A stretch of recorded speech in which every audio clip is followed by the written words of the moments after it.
شكرا يا ربي شكرا هديت قلبي شكرا نورت دربي شكرا.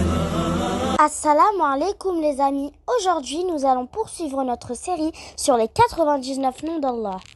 Pour commencer, nous allons lire une invocation. Ya Allah, facilite-moi d'apprendre, de comprendre et d'appliquer tes noms sublimes durant toute ma vie. Pour commencer, nous allons d'abord voir qui est Allah. Allah est notre créateur et le créateur de toutes choses.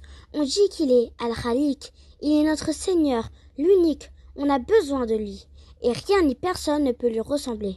On dit qu'il est Al-Ahad, As-Samad, tout-puissant, personne ne peut être plus fort que lui. On dit qu'il est Al-Qawi, on croit en lui même si on ne le voit pas. On sait qu'il est caché de par ses signes. Par exemple, on sait qu'il existe de par le soleil, la nuit, les étoiles, etc. Il est l'apparent et le caché. On dit qu'il est Al-Tahir wa Al-Bani. On l'adore de tout notre cœur et on lui demande toujours pardon pour nos erreurs et pour qu'il soit satisfait de nous. On dit qu'il est Al-Wadoud, Al-Khafour, Al-Shakour, Al-Hamid. Allah connaît le nombre de feuilles des arbres du monde entier, le nombre exact de litres qu'il y a dans tous les océans réunis. Subhanallah. Il connaît même l'emplacement de chaque petite poussière dans l'espace.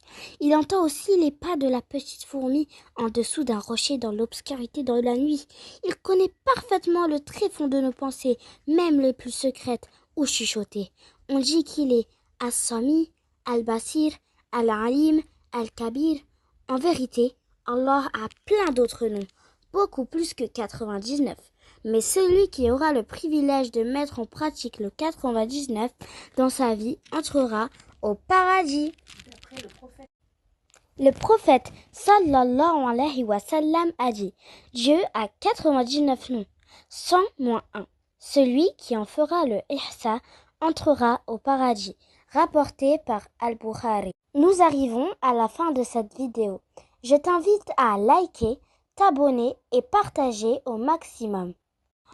En attendant, prenez bien soin de vous ainsi que de vos parents. À très bientôt les amis. Merci.